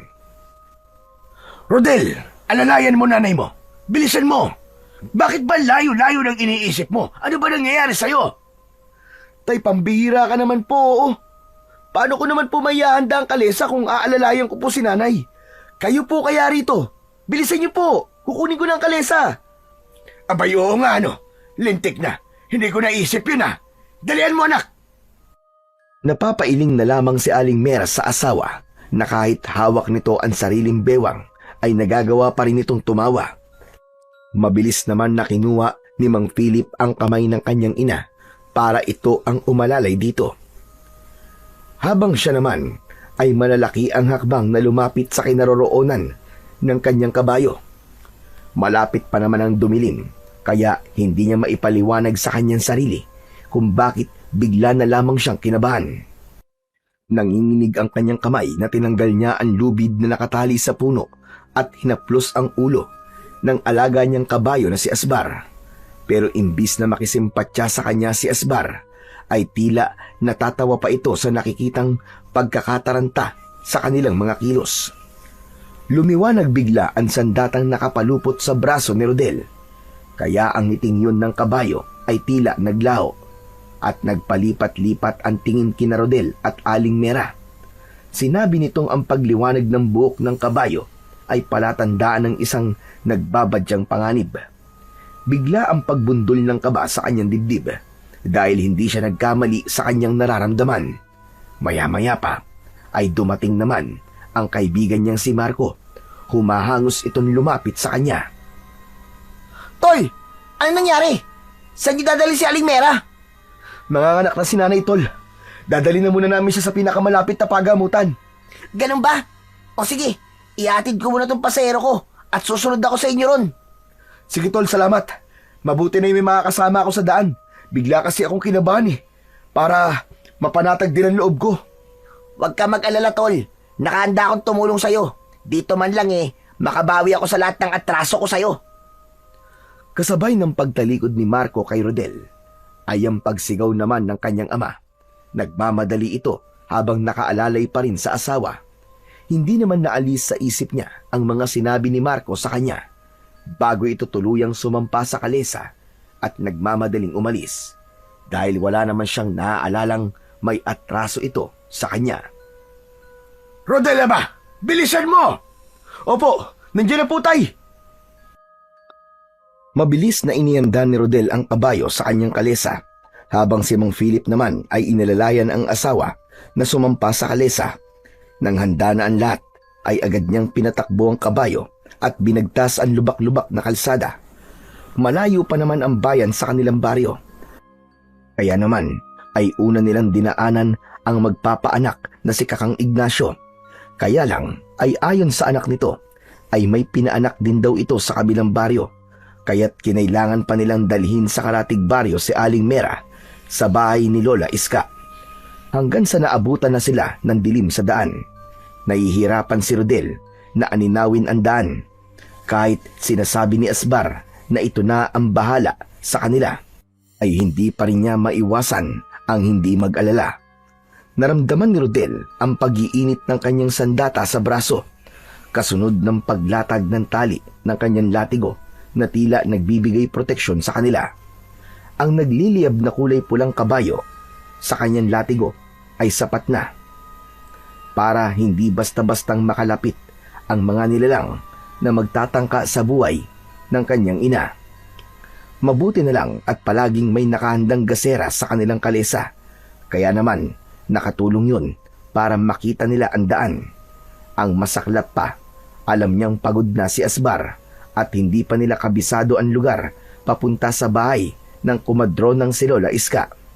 Ang ama niya ang nakakakilala kay Lola Iska. Subalit matagal na panahon na raw nang ito ay bumisita sa matanda. Kung siya naman ang tatanungin, ay bihira lang din niyang maisakay si Lola Iska sa kanyang kalesa. Kaya nga nagtataka siyang inirekomenda siya nito sa mga babae kanina. Diyos ko po, Rodel. Lumalabas na ang dugo sa hita ni Mera. Ano nang gagawin natin? Mukhang dito na siya manganganak. Paano yan, Tay? Tsak na malayo pa po tayo sa bahay ni Lola Iska. Mera, konting tiis na lang asawa ko. Tiisin mo muna ang sakit. Huwag ka munang manganganak. Ngunit hindi na napigilan ni Aling Mera ang hindi mapasigaw sa sobrang pananakit ng tiyan nito, kasabay ng sunod-sunod nitong pag-iri, at sinasabing nararamdaman na nito ang ulo ng bata, kaya umalalay si Mang Philip habang si Asbar naman ay bahagyang binagala ng pagtakbo. Samantalang si Rodel, habang hindi nakatingin ng kanyang mga magulang, ay panayang pagwasiwas niya sa hangin ng nagliliyab yang latigo. At bawat pag-asinta niya ng kanyang sandata ay meron siyang naririnig na pagputok sa itaas na parabang may nasusunog na nilalang. Kasunod ang malalakas na pag-angil ng mga nilalang sa impapawid. Maya-maya pa ay bigla silang nakarinig ng malakas na paghuni ng isang malaking ibon sa impapawid. Kaya't natigilan sila at nagkatingin ng mag-ama. Kanina pa nila naririnig ang malalakas na pagaspas ng pakpak sa impapawid na tila ba umiikot lang yun sa kanilang kinaroroonan. Tay, ang mabuti pa po ipagpatuloy ko po ang mabilis na pagpapatakbo sa kalesa para po kasing may kung anong nilalang nasa taas ng puno Mabuti pa nga, anak. Kanina ko pa naririnig na tila may nasusunog na kung anong bagay sa hangin. Sige po, Tay. Kumapit lang po kayo at wag niyo pong aalisin ang tingin niyo kay nanay. Ito na po! Ha! Ha! Sa muling pagpalo ni Rodel sa likod ni Asbar gamit ang tali, ay biglang umangat ang unahang paa nito. Kasabay ng paghalinghing ng malakas, sinabi nitong ang mga ingay sa itaas ng puno ay dahil sa aswang na manananggal na kanina pang nakasunod sa kanila. Idinagdag pa nito na marami na siyang nalalagas na aswang sa bawat paghagupit niya ng latigo. Kaya naman, halos lahat na ng aswang ay nasa itaas at nakasunod sa kanila. Kung kinakailangan ay wag na raw niyang isipin na makikita ng kanyang ama ang ginagawa niya para maprotektahan ang kanyang ina. Mabuti na raw na naipon ang mga manananggal sa kanilang kinaroroonan nang sa ganun ay wala nang iba pang madamay na buntis. Kaya habang abala ang kanyang ama sa pag-aasikaso sa kanyang ina, ay tumayo siya sa upuan. Sa itaas, tumingin siya at mabilis na sinalubong ng tingin ang mga manananggal sa impapawid. Halos umabot ang mga ito sa 10 manananggal na umaangil ng sabay-sabay. Nagmistulang kulungan ang daan dahil sa madilim na pagtaklob ng mga nakadipan nitong mga pakpak. Isang malakas na paghagupit sa ere ang ginawa niya at kitang-kita niya ang pagpulupot ng kanyang latigo sa leeg ng isang nilalang. Sabay hila niya rito. Sa ere pa lang ay nasunog na ito at ang naabo nitong katawan ay sumama sa hangin. Hanggang sa bumalik ulit si Rodel sa kanyang upuan. Muling nirendahan si Asbar sa pagtakbo. Hindi pa rin napapansin ng kanyang mga magulang ang kakaibang nangyayari sa kanyang mga kamay. Sinabi rin ni Asbar na kahit saan magpunta ang mga manananggal ay hahabulin ito ng kanyang sandata. Sunod-sunod ang pagsinga nito na parabang may kinatatakutan. Yun na rin daw ang palatandaan na malapit na ang pinuno ng mga aswang sa kanilang kinaroroonan. Isang biglang paghinto ang ginawa nito kasabay ng pagtaas ng unahang paa ni Asbar. Bumundol ang kaba sa kanyang dibdib dahil bigla siyang nakaramdam ng takot sa pinuno ng mga aswang. Tumakbo ka na, Asbar! Ano ba nangyayari sa'yo? Takbo na! Pambihira naman ang kabayo mong yan, anak ko! Aba, ngayon pa nag-alboroto kung kailan nasa panganib na nanay mo! Hindi ko rin alam, Tay. Sa tingin ko po, may mga aswang po sa paligid natin. Ano? Lintik talaga! Mamamatay na lang ako sa pag-aalala sa nanay mo eh! Dumagdag pa yung kabayo mo! Napakabwisit talaga! Ayusin mo ang ilaw mo! At baka kaya hindi tumatakbo si Asbar eh! Dahil madilim sa unahan ng daan natin! Inayos ni Rodel ang ilaw ng gasera para tanglawan ang unang bahagi ng kanilang daan. Hindi niya napansin na nagbago na ang tayo nito dahil sa kanilang pagmamadali. Kaya lang, pareho silang natigilang mag-ama nang sumalubong sa kanilang harapan ang lumulutang na nilalang. Sa una ay hindi nila maaninaw ang itsura nito dahil malamlam ang liwanag na nagmumula sa kanilang gasera. Pero nang humuni ito ng malakas na parang sa paniki, ay kumislap ang dalawa nitong pangil. Nanlaki ang kanilang mga mata, bukod pa ron ay kitang-kita ni Rodel ang nakalawit na tila laman loob nito sa kalahati ng katawan ng halimaw. Sa kanya naisip na yun pala ang totoong itsura ng pinuno ng mga aswang na manananggal. Tay, Diyos ko po, anong klaseng nilalang yan? Kalahating katawan ng tao at sa paniki ang pakpak. Tay, sumagot ka! Anong klaseng nilalang yan? Ang mga lintik na yan, manananggal yan, anak. Kaya pala hindi umaalis ang kabayo natin sa lugar na to dahil nasa unahan natin ang mga aswang. Banggain mo, Rodel! Banggain mo mga hayop na yan! Murahin mo siya! Ipakita nating hindi tayo natatakot sa kanya! Dalian mo! Sumunod si Rodel sa inutos ng kanyang ama. Isang malakas na paghagupit sa likod ng kabayo ang ginawa niya dahil narinig naman ni Asbar ang sinabi ni Mang Philip at mabilis itong tumakbo. Habang si Aling Mera ay kagat ang labi na hindi inaalis ang tingin sa nilalang na nakaharang sa kanilang dinaraanan. Tila nanigas ang panga ni Rodel nang makita ang nilalang na patuloy na umaangil sa kanilang harapan. Si Asbar ang unang kumilos. Sinipa nito ang aswang. Sakalang nakagalaw si Rodel. Malakas niyang hinagupit ng kanyang latigo ang manananggal. Pero agad itong nakaiwas sa kanyang ginawang pag-atake. Humuni muna ito ng malakas bago muling lumipad sa impapawid. Kapalit nun ay ang sabay-sabay na pag-atake ng mga aswang sa kanilang kalesa. Nagpagewang-gewang ang kanilang sasakyan habang patuloy na binabangga ng mga ito ang kanilang kalesa. Tumayo si Rodel sa upuan at isa-isang hinagupit ng kanyang latigo ang mga manananggal, kaya't lumayo ang mga ito sa kanilang kalesa. Isang malakas na paghagupit sa ere ang ginawa ni Rodel. Bumagsak ang dalawang manananggal at nagulat pa si Mang Philip sa nakitang pag-atake ni Rodel sa mga kalaban. Pero dahil sa abala sila sa pakikipagtunggali sa mga aswang, ni hindi na ito nakapagtanong. At tumulong na rin ito sa pag-atake sa mga kalaban, habang si Asbar ang bahala sa kanilang daan. Kaya lang, nagulat sila sa muling pagsugod ng pinuno ng mga aswang na manananggal.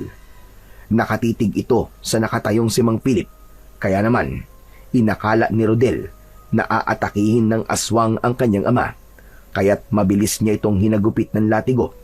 Humarang ang isang manananggal na parang pinoprotektahan nito ang pinuno. Tinamaan ng isang manananggal na bumalandra sa puno at tila may apoy na sumunog dito. Narinig niya ang matinis na boses ng pagsigaw ng pinuno nang makita nitong napatay ni Rodel ang alagad nito. Mabilis ang pagsirit ng takbo ng kabayo sa makipot na daan. Halos hindi lumapat ang mga paa ni Asbar sa lupa, habang ang mga manananggal ay patuloy na sumusunod sa kanila. Hindi na nila alam kung tama pa ba ang daan na tinatahak nila. Ang mahalaga ay makaalis sila sa lugar na yon. Tuluyan ng hindi natiis ni Aling Mera ang paglabas ng anak. Sa kalagitnaan ng kalsada sa loob ng kalesa, narinig nila ang malakas na pag-iyak ng bagong silang na sanggol. Mas naging agresibo ang mga nilalang sa Impapawid at mas dumami ang mga aswang na manananggal na humahabol sa kanila. Naku po, Diyos ko naman, Panginoon ko! Saan ba nanggagaling ang mga manananggal na to? Parang hindi nauubos. Mag-focus ka lang, anak, sa pagpapatakbo ng kabayo, dahil baka hindi mo mapansin ang mga sangang nakaharang sa daan. Ako na ang bahala sa nanay mo. Anak nang, ang kalintikan naman talaga, oo. Nakalimutan ko pa ang itak ko. Wala man lang tayo magagamit na sandata laban sa mga aswang na yan. Masakit na ang kamao ko sa pagsuntok sa matigas na mukha ng mga manananggal. Hindi ko akalaing babalik ang mga hayop na yan. Bakit, Tay? Dati na bang may aswang sa baryo natin? Akala ko po hindi sila totoo. Saka, parang ang dami po nila, Tay. Anong gagawin ko? Basta, sa unahan lang ang tingin mo, anak. Ang kapatid mo ang pakay nila. Mga hayop na yan. Sa oras na makaligtas tayo sa kanila, ako naman ang hahabol sa mga aswang na yan. Dapat maaga pa lang, mapatay na mga yan, bago pa tuluyang makapagparami. Paano niyo po nalaman ng mga manananggalang aswang na yan, Tay? Dahil minsan na ako nakapatay ng mga aswang na kagaya niyan. 20 taon nang nakakalipas. Kaya akala ko, naubos ko na ang mga lintik na yan. Mahirap patayin ng mga manananggal. Kailangan mo pang humanap ng maiwagang buhok ng kulay pulang kabayo. Pero nang makita ko ang ginawa mo kanina, Rodel, alam kong ikaw ang nagtataglay ng sandatang yon. At ang kabayong pumalit kay Buddy ay ang kabayong matagal ko nang hinahanap. Diba? Dinadaya niya ang paningin ng mga tao para itago ang totoo niyang itsura.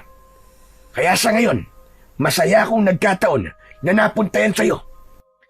Pinoproteksyonan niya tayo laban sa mga aswang. Hindi ko siya kagad nakilala nung una kong makita si Asbar. Pero sa ngayon, sobra ako nagpapasalamat sa pagbabalik niya. Dahil alam po kasi ni Asbar na muling sasalakay ang mga aswang na manananggal. Teka, Tay. Hanggang ngayon po kasi, hindi ko alam kung anong klaseng nilalang ang kulay pulang kabayo at kung bakit sila nabubuhay sa mundo natin. Paano po nagkaroon ng kapangyarihan ng kanyang buhok? Dahil sila ang mga kabayong gabay ng anting-anting ng sarili nilang buhok. Marami akong hindi alam na detalye sa kanila, anak. Dahil ang ama ko nakakaalam nun. Kaya lang, biglang nawala sa pangangalaga ko ang agimat dahil natapos ko na ang misyon. Kaya Rodel, ingatan mo ang agimat na yan dahil kaya nitong patayin ng manananggal habang ito ay nasa Impapawid.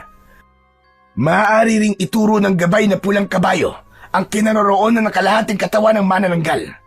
May paniniwalang unahin mo munang patayin ang kalahating katawan nila para wala nang balikan ang kalahating katawan na nasa Impapawid. At sa pagsapit ng umaga, ang mismong sikat ng araw ang papatay sa kanila. Umalingaw-ngaw muli ang malakas na iyak ng kapatid ni Rodel. Kaya naman, mas lalong nagkagulo sa Impapawid ang mga aswang na manananggal.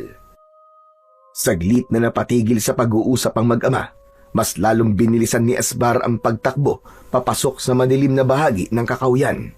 At sinabi nito kay Rodel na mas malakas ang puwersa ngayon ng mga aswang, kaya maging handa at bantayan ang sanggol sa kanilang kalesa. Ha! Tay! Kumapit kayo mabuti! Nararamdaman kong muli silang aatake! Ha! Ha! Sa kaubod lakas na pinalo ni Rodel ang likod ng kabayong si Asbar gamit ang lubid. Humalinghing ito bilang hudyat ng mabilis nitong pagtakbo. Abot langit ang kabang bumabalot sa buong sistema ng pagkatao ng mag-ama dahil sa pag-aalala nila sa kaligtasan ng sanggol at ni Aling Mera. Naramdaman nila na parang may nilalang sa bubong ng kanilang kalesa, kasunod ng malakas na pag-angin ng aswang. Mas hinigpitan ni Rodel ang pagkakakapit sa kanyang hawak na lubid na parabang dito siya humuhugot ng lakas, habang ang kanyang latigo ay nakasuporta sa kalesa upang hindi makalapit ang mga manananggal sa kinaroroonan ng mag-ina.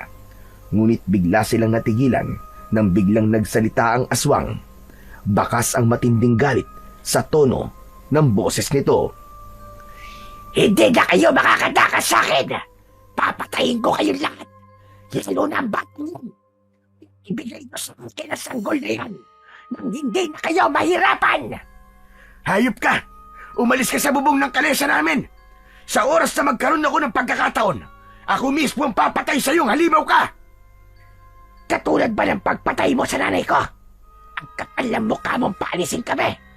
Masyado ka naman yatang nagpapakaama sa batang yan!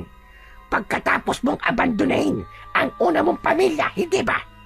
Tinalikuran mo kami at pinatay mo ang kaawa-awa kong ina. Kaya kapag nagkaroon ako ng pagkakataon, ako mismo ang papatay sa iyong hayop ka. Tandaan mo yan! Tay! Ano sinasabi ng manananggal niya sa bubong? Anong pamilya sinasabi niya? Huwag kang maniniwala sa kanya, Rodel. Nagsisinungaling siya. Nililito ka lang niya para magtagumpay siya sa binabalak sa kapatid mo. Kaya sige na, hagupitin mo na sila ng latigo.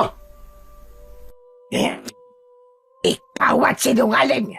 Pinatay mo ang nanay ko para sa pangalawang pamilya mo. Kaya naman, ako mismo ang papatay sa inyong lahat at wala akong ititira. Magbabayad kayo sa buhay na kinuha nyo sa akin! Biglang nalito si Rodel sa kanyang mga narinig tungkol sa kanyang ama. Pero sa lahat, si Aling Mera ang nasaktan at sinabi nitong totoong may naunang babae sa buhay ng kanyang ama. Kaya may posibilidad na ang aswang na nasa bubong ng kanilang kalesa ay kapatid niya. Subalit hindi siya kagad naniwala. Imposibleng magkaroon siya ng kapatid na aswang. Wala akong pinatay, maliban sa aswang.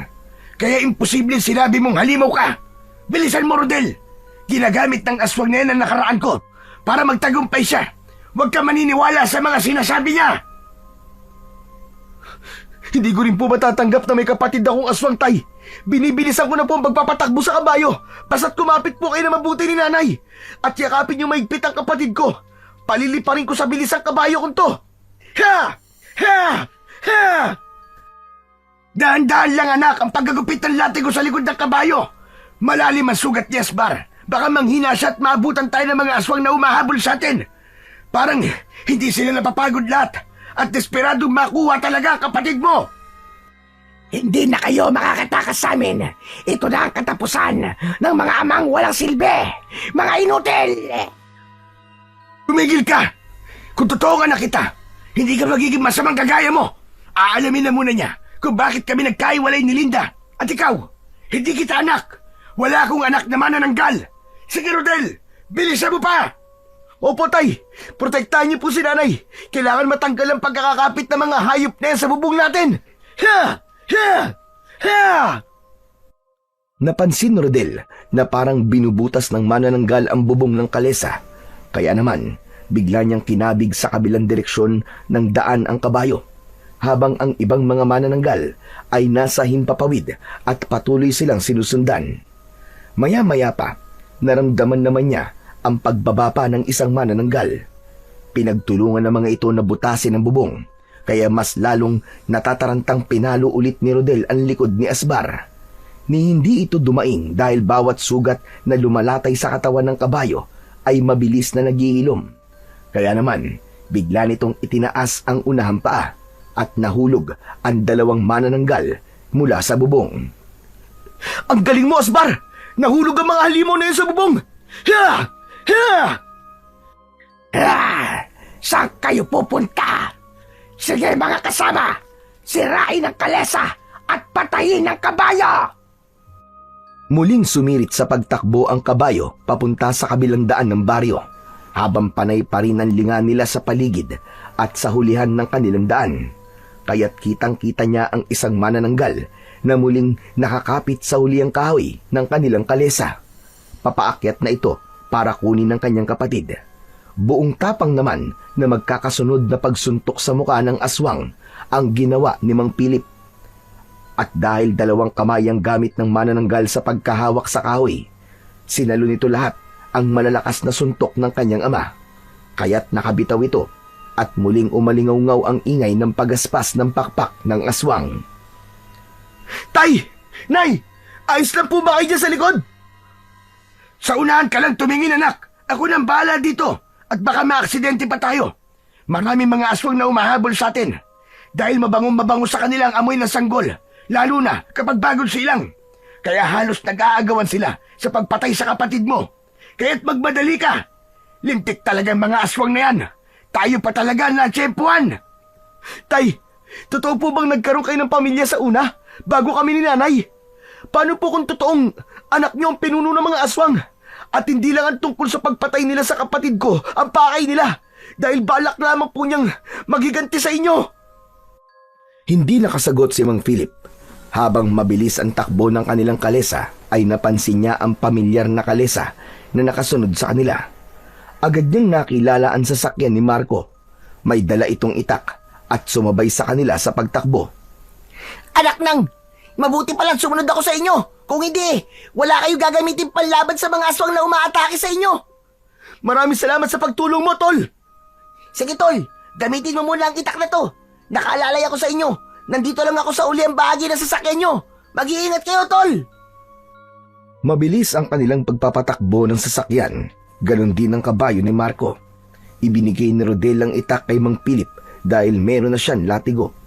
Habang ang maririnig na ingay ay ang iyak ng sanggol. Tunog ng yabag ng paa ng kabayo at ng malakas na pagaspas ng pakpak sa impapawid. Ipinagpatuloy nila ang pagtakas sa mga aswang habang tinatahak ang madilim na daan na ang tanging tanglaw lang ay ang malamlam na ilaw ng kanilang gasera.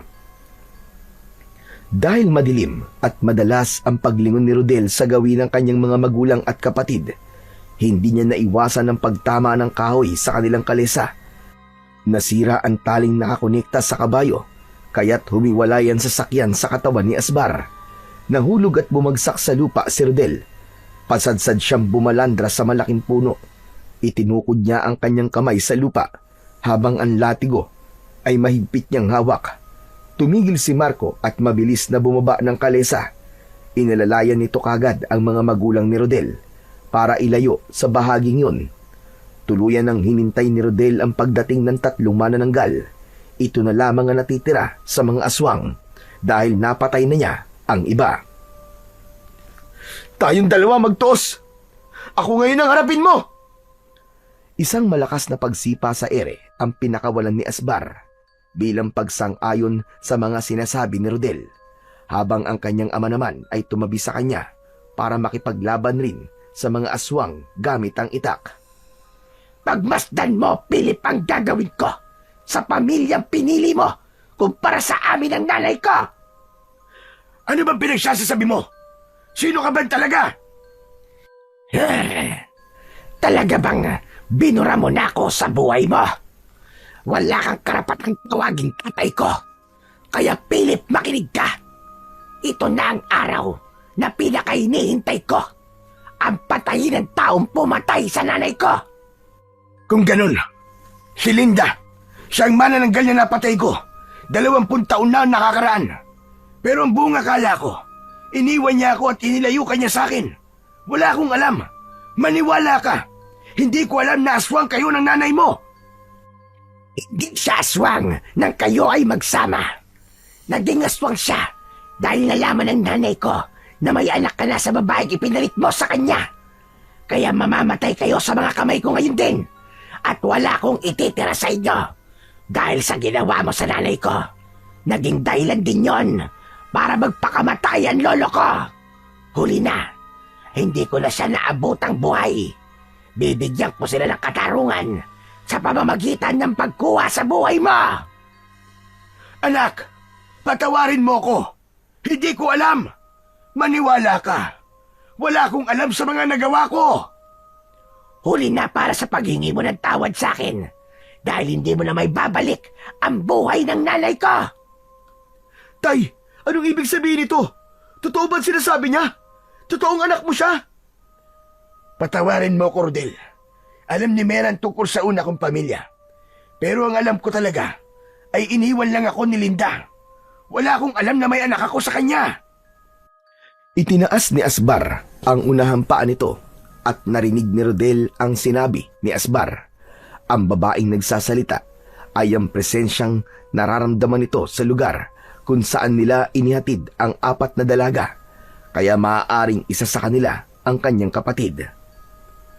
Sana nga mali ako. Marisa, ikaw ba yan? Sa biglang pagbabago ng anyo ng aswang, ay tila tama ang pangalang tinawag ni Rodel. Natigilan nito nang magsalita si Rodel, pero hindi naging hadlang yun para hindi umatake ang mga kasama nito. Hindi natinag si Rodel. Hindi rin niya hahayaang masaktan ng kanyang mga magulang at kaibigan nang dahil sa paghihiganti ng kanyang kapatid. Umalis si Asbar sa kanyang tabi at hinarap nito ang ibang manananggal na una nang umatake sa kanilang kinaroroonan. Si Rodel ay iniwan na rin ang natitigilang si Mang Philip. Hindi ito makakbang para lumaban. Takot na takot ito na masaktan ng anak. Kinausap niya si Asbar at sinabi nitong dadalhin siya nito sa kinaroroonan ng kalahati ng katawan ng mga aswang. Naunang lumipad sa impapawid ang mga manananggal at inatake ng mga ito ang tumatakbong si Rodel sakay ng kanyang kabayo. Tuluyang naiiwas niya ang mga ito sa kanyang mga magulang. Malalaki ang hakbang ng paa ni Asbar habang ang latigo ay panay ang wasiwas sa ere. Tinamaan niya ang kasama ng kapatid niya at bumagsak yun ng pasadsad sa lupa. Nasunog ang katawan nito at tuluyang naging abo. 2 na lang ang nakikipag-unahan sa kanila sa pagpunta sa kalahating katawan ng mga ito. Ngunit makapangyarihan ang kulay pulang kabayo. Nauna silang dumating sa kinilalagyan ng kalahati ng mga katawan nito.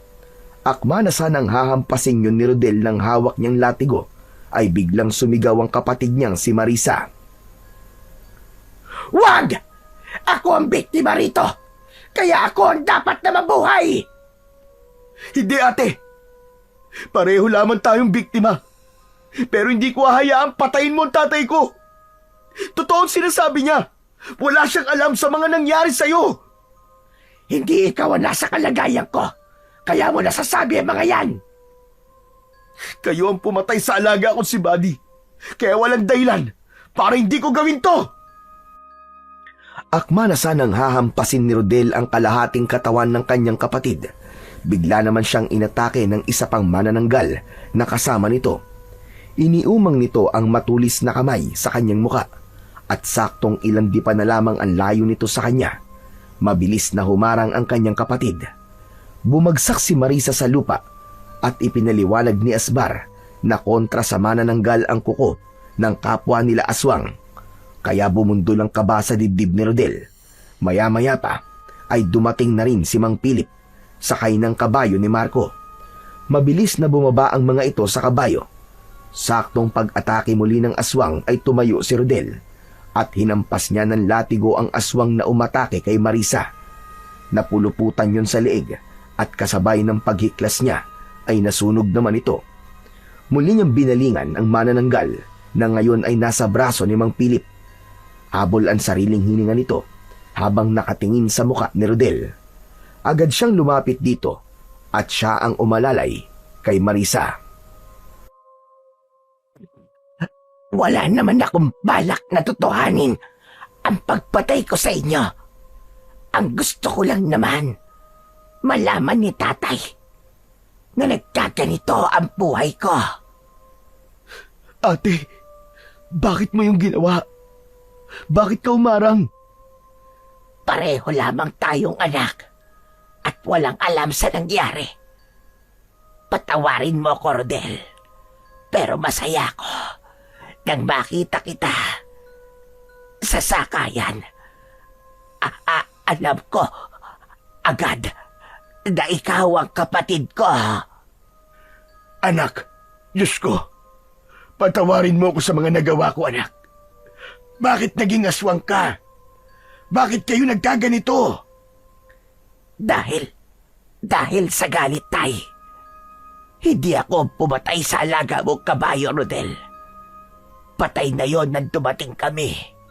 At marahil yun ang nakita ng mahiwagang kabayong kasama mong tumulong sa'yo. May naunang pumatay sa kanya. Hindi ako. Tumingin si Marisa sa nakatayong si Marco, kaya't napaatras ito. Pagkatapos ay bumakas sa muka ang pag-aalala at pagkabigla. Kung ganon, ikaw, Tol? Ikaw, Marco, pumatay sa kabayo ko? Bakit? Tol, hindi ko naman sinasadya yun eh. Nadala lang ako ng galit at inggit sa'yo. Patawarin mo ako, Tol. Pero pinagsisisihan ko na ang mga nagawa ko. Tol, buhay ng kabayo ko nawala nang dahil sa inggit na sinasabi mo. Ano ba ang kinaiinggit mo sa akin, ha? Hindi naman ako mayaman, ha? Dahil palagi ka na lang maraming pasahero. Pareho naman ang trabaho natin, pero mas malaki pa ang kinikita mo sa akin. Tol, hindi ko inihiling na patawarin mo kagad ako. Dahil alam kong walang kapatawaran ang mga nagawa ko. Pero Tol, totoong nagsisisi na ako sa mga nagawa kong pagkakamali. Patawarin mo ako, Tol. Hindi ako makapaniwalang ikaw na kaibigan ko pa ang papatay sa nag-iisa kong kabayo. Tol, patawarin mo ako. Hindi ako naging mabuting kaibigan sa'yo. Mabuti naman at alam mo. Tol! Marco, huwag mo ako matawag-tawag na Tol. Dahil ang totoong kaibigan, hindi gagawin ang bagay na yon. Makakaalis ka na. Dahil ayoko nang makita pa ang pagmumukha mo. Sinungaling ka, traidor! Sige na, umalis ka na. Bago pa man dilim ang paningin ko sa'yong hayop ka. Wala nang nagawa pa si Marco nang ipagtulakan ito ni Rodel dahil kahit saan patignan ang ginawang yun ni Marco ay desisyon ng isang taong walang puso. Hindi matanggap ni Rodel na sa kapatid pa niyang si Marisa malalaman ang pagtatraidor sa kanya ni Marco. Muli niyang binalikan ng kanyang kapatid habang hinahabol ang sariling hininga. Gawin mo na. Ilapat mo na ang latigo sa kalahating katawan ko. Nang hindi ko na maramdaman ang sakit. Sige na, Rodel. Ate, hindi ko kaya. Nakikiusap ako sa'yo. Lumaban ka. Asbar, sabihin mo, may magagawa ka ba para iligtas ang ate ko? Asbar! Malungkot na yumuko si Asbar habang hindi makatingin sa kanya. Si Mang Philip naman ay nagpalipat-lipat ang tingin sa kabayo at kay Rodel. Tila nakikiusap din ito kay Asbar. Tay, alam ni ate ang tungkol sa agimat na papatay sa kanya, Tay. Diyos ko, Marisa. Anak, alam mo mapanganib sa'yo ang agimat ng kapatid mo, pero sumugod ka pa rin. Kung ganon, binalak mong mamatay sa kamay ng kapatid mo. Ganon na ba kasama ang tingin mo sa akin, ha? Para gawin mo to. Tuluyan ang bumalik ang tunay na anyo ni Marisa habang nakahiga ito sa braso ni Mang Philip. Wala nang magagawa ang kahit na anong klaseng malakas na kapangyarihan sa oras na masugatan na ito ng kuko ng kapwa nito aswang. At hindi na nila maililigtas ang kapatid. Maghihintay na lamang sila ng pagsikat ng araw para sa kamatayan nito. Ngunit dahil sa kahilingan ni Marisa kay Rodel, para hindi na ito mahirapan, hinaplos nito ang latigo at unti-unting tinupok ng apoy ang buong katawan ni Marisa, kasama ng kalahating katawan nito. Umalingaw-ngaw ang malakas na pag-iyak ni Rodel at Mang Philip sa pagkawala ni Marisa. Sa braso ko, sa mga kamay ko namatay ang aking anak. Hindi ko man lang siya nayakap. Hindi ko man lang nakuha ang kapatawaran niya. Diyos ko, ang anak ko. Patawarin mo ko, Marisa. Patawarin mo ko, anak. Tay, wala po tayong kasalanan. Hindi po natin alam ang totoong nangyari sa kanya. Ang mahalaga kahit sa kahuli-huli ang sandali po, mas pinili po niyang maging mabuting nilalang. Para sa atin. Inalalayan ni Rodel na tumayo si Mang Philip. Bagsak ang balikat nitong nakatungo sa lupang iniwanan ng bakas ni Marisa. Naramdaman ni Rodel ang awa para sa kanyang ama. Alam niyang hindi rin ito kagustuhan ng nangyari sa kapatid niya. Dahil walang ama, nahahangaring mapahamak ang sariling anak. Kaya naniniwala siyang hindi man sa ngayon ay darating ang panahon na magkakaroon din sila ng pagkakataong muling magkasama-sama sa panahong wala ng galit sa isa't isa at pagmamahal na lamang ang natitira sa puso nila. Nang pumagitna ang katahimikan sa kanilang tatlo, ay nagpaalam naman sa kanila si Asbar. Malungkot itong umalis dahil hindi raw yun ang inaasahan itong katapusan ng aswang na nagbalik sa baryo. Hindi ito masayang merong mga nagbuwis ng buhay dahil sa galit at inggit ng isang kaibigan. Kasabay ng pag-alis ni Asbar, ang paglaho ng kanyang agimat na latigo sa kanyang mga kamay. Malungkot man ang katapusan ng buhay ng kanyang kapatid. Nakasama naman niya ito sa loob ng kanyang kalesa, habang siya ang tanging kutserong pinili nito. Tapat na ang ilang oras na nagkasama sila upang masabi niyang ang aswang na manananggal ay naging isang mabuti ring nilalang sa ngalan ng pagiging magkapatid nila. Taginawa naman ni Marco kay Rodel, patunay lamang na ang inggit sa kapwa ay walang maibubungang maganda sa buhay ng tao. Makakagawa ka ng kasalanan na habang buhay mong pagsisisihan, dahil ang kapalit nun ay ang pagkawala ng tunay mong mga kaibigan. Sabi nga sa banal na Biblia, sa Pedro Kapitulo 2, versikulo 1, ang pagtalikod sa inggit ay bahagi ng paglago sa pananampalataya, dahil kapag ang pagmamahal sa Diyos ang papairalin, hindi ka magkakasala at makakagawa ng pagkakamali. Sa kasalukuyan ay napatawad ni Rodel ang kaibigan si Marco. Sinubukan itong bayaran ng kabayo bilang pagpapakita ng totoo nitong paghingi ng tawad. Ngunit hindi yun tinanggap ni Rodel dahil para sa kanya, ang paghingi ng tawad ng kanyang kaibigan ay pagpapakita ng tunay na intensyon nito na nagsisisi na ito sa kanyang ginawang kasalanan.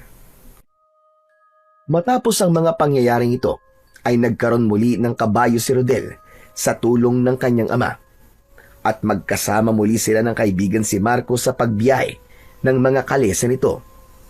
Wala ng galit, wala ng inggit, tanging totoong pagkakaibigan ng naiwan na minsang sinira ng inggit, ngunit muli namang binuo ng pagpapatawad at pagmamahal.